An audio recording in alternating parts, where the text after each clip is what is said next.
Okay, so this is a review over sequences and series. It says write the first 5 terms of the given sequence right here. So if I want the first term, you plug in ones. So 1 squared is 1 minus 5 times 1 is 5. So 1 minus 5, you get -4. That's your first term. Now plug in a 2. So it'll be 2 squared minus 5 times 2. 2 squared is 4, minus 5 times 2 is 10. So 4 minus 10 is -6. That's your second term. Let's do the third term. You get 3 squared minus 5 times 3. Wherever the ends are, that's where you're plugging in your value. So 3 squared is 9, 5 times 3 is 15. So 9 minus 15 is -6. That's your third term. Your fourth term, a 4. We're gonna plug in a 4 there. So this is 4 squared minus 5 times 4.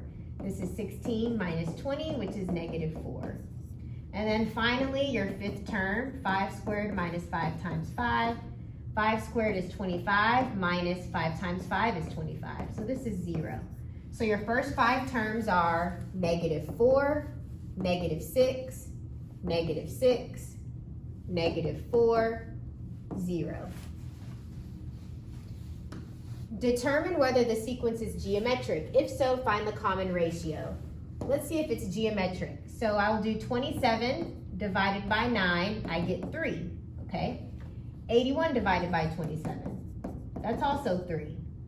243 divided by 81 is 3. I get the same thing every time. So it looks like they're multiplying by 3 every time. So your common ratio is 3, and it is geometric. So it wants the first 5 terms of this sequence. So let's plug in a 1. So for A1, you get 4 over, put in a 1 here. 1 plus 2 is 3. So that's your first term. For A2, plug in a 2. So 4 over, you plug in a 2. 2 plus 2 is 4. So you get 1. That's your second term. This one's your first term. A3, you plug in a 3. So 3 plus 2, you get 5.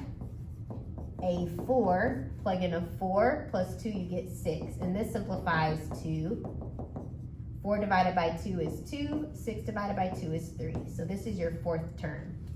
For your fifth term, you plug in a 5 right here. 5 plus 2 is 7. So these are your first 5 terms.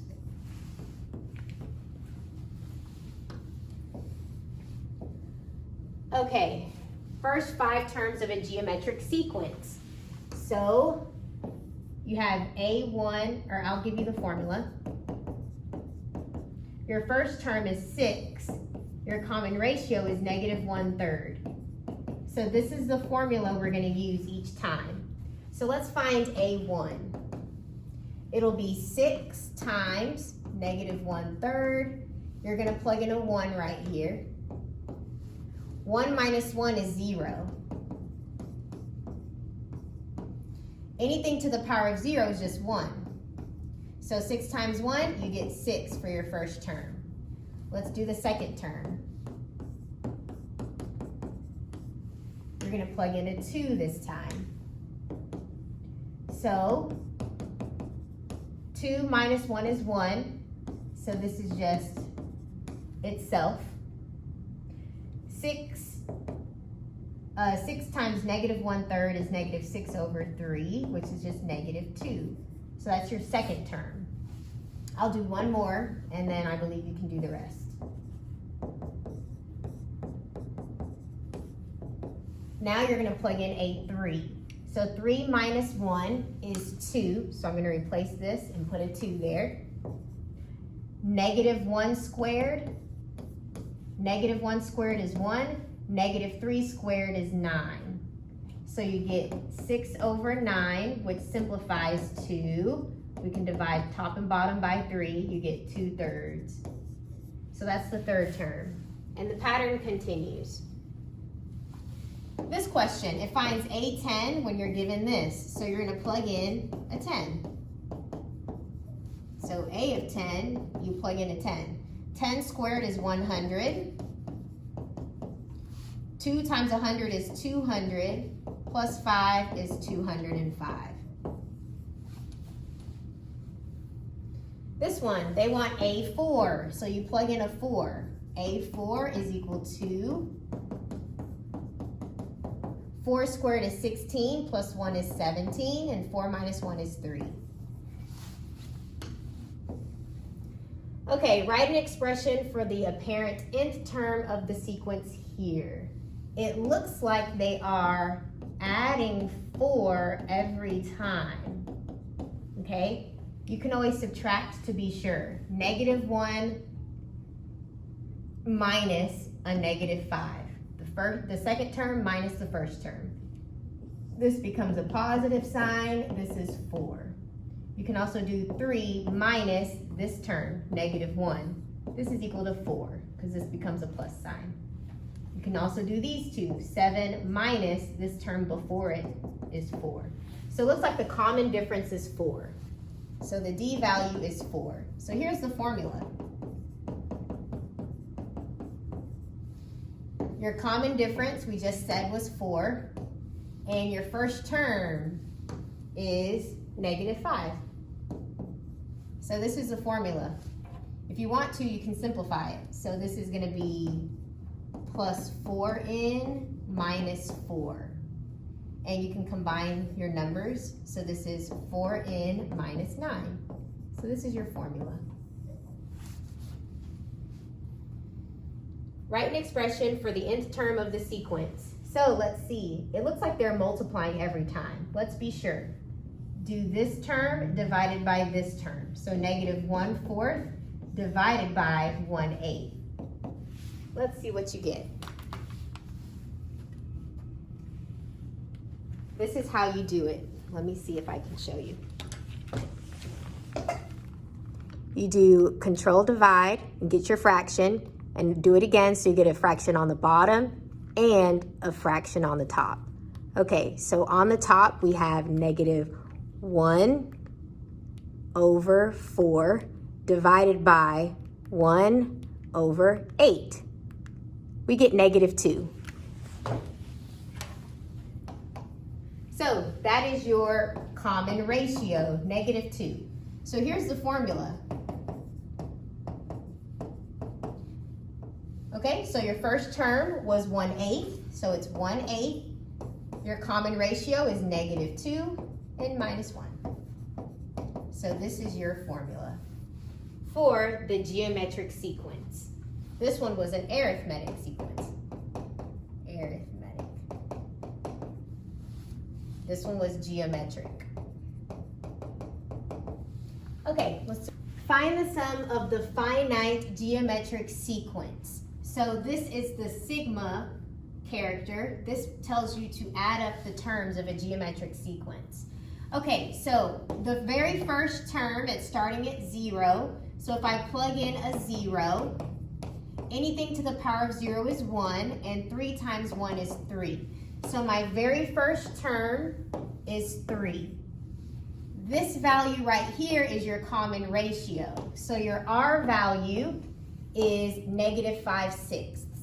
So this is -5/6, -5/6.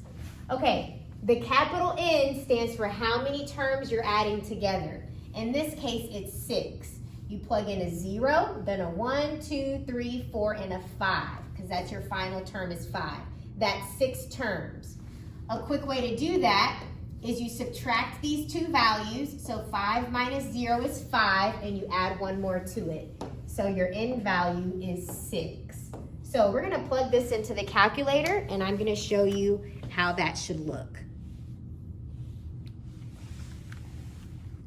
So do control, the yellow button, and hit the divide button so that you get a fraction. It should be 3 parentheses,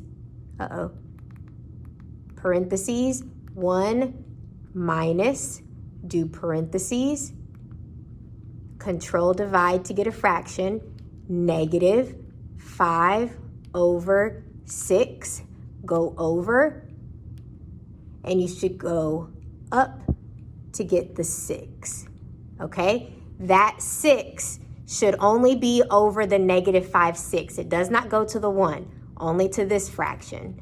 And then go out of here and then do 1 minus fraction. You want negative 5 over 6. Hit enter. So that's what you get. If you want to turn it into a decimal, just highlight it, go over and put a decimal behind one of the numbers, and that is the number as a decimal. So you can either put, I'll just put it as 2,821 over 2,592, which is approximately 1.08835.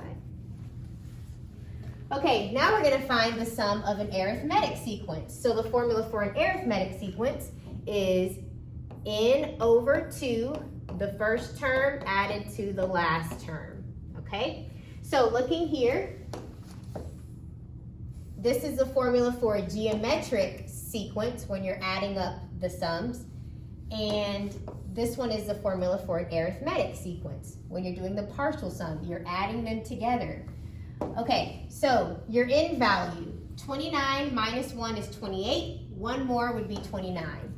So this is 29. Your first term, this one is starting at 1. So if I plug in a 1 here, 20 minus 6 times 1, 20 minus 6 equals 14. So my first term is 14.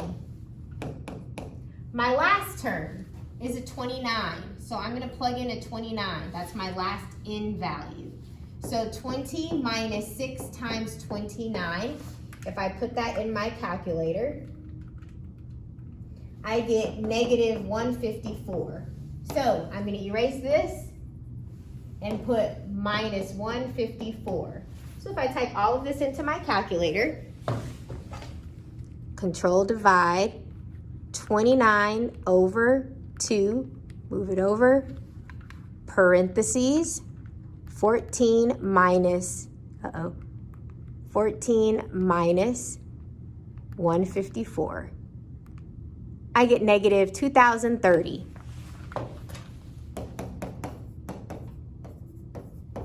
That's my answer. We're going to use the summation notation to write the sum. So the sequence is negative 2, 6, negative 18. If I do 6 divided by the term that came before it, I get negative 3. And if I do negative 18 divided by the term that came before it, which is 6, I get negative 3.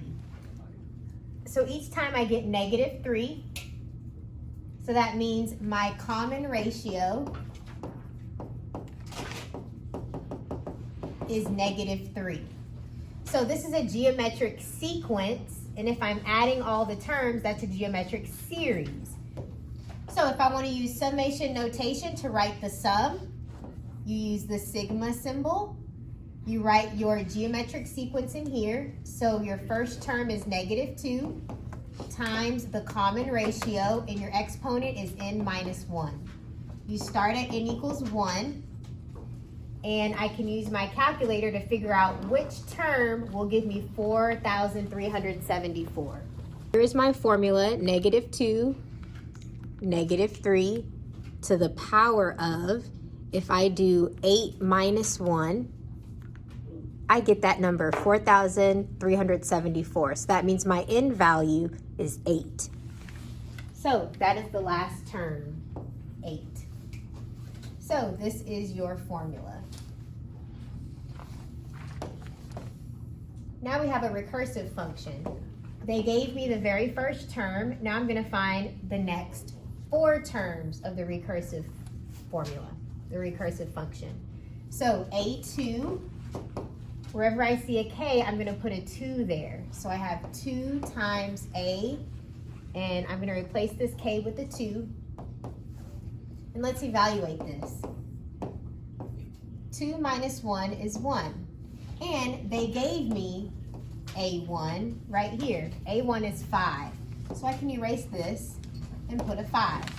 2 times 5 is 10. So that's my second term. If you want to find the third term, we're going to plug in 3's everywhere. So 2 times A3 minus 1. These K's were replaced with 3's.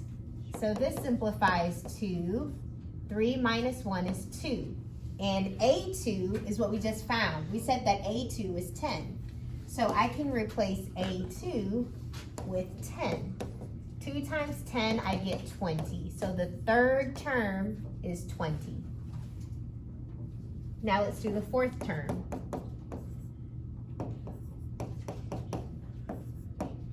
4 minus 1, you get 3, and A3 we just said was 20. So 2 times 20 is 40.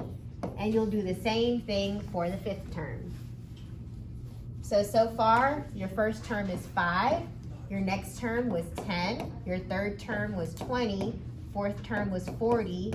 I can tell that I'm multiplying by 2 every time. So the next one would be 80. Those are your first 5 terms. Okay, now we're talking about limits. So for this one, my degrees are the same. The exponents are the same. You can imagine a 1 here. So you're going to divide the exponent. 4 divided by 2 is equal to 2. So that's the answer for the limit of this sequence. The limit of this sequence, it is bigger on top. So that means it does not exist. Remember, if it's big on top, the exponent on top is larger than the one that's in the denominator, it does not exist. There is none. No limit. This one, it's bigger on the bottom. The exponent here is a 1, the exponent here is a 2. So it's bigger on the bottom. So if it's bigger on the bottom, it's 0.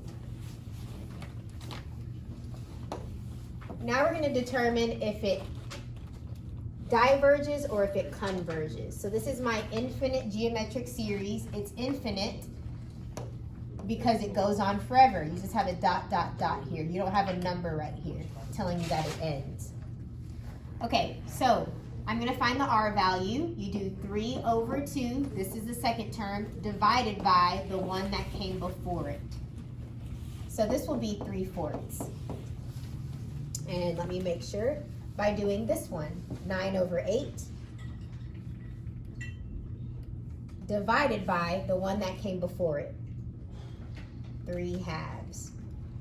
And you get 3/4. So my R value is 3/4. That is less than 1, so it converges. If you want to find the sum, you do the first term over 1 minus the ratio, which is 3/4. So the first term was given right here. That's 2. So your first term is 2. So if you put that into the calculator, you'll get 8. Now let's look at this one. I'll do this term divided by this term to figure out the R value.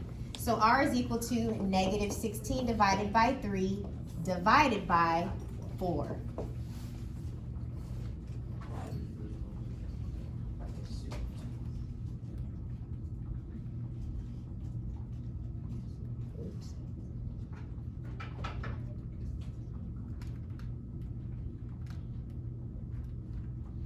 And I got -4/3. The absolute value of -4/3 is greater than 1. So this diverges, meaning there is no sum. It goes off and it diverges. Okay, so that's the end of the review.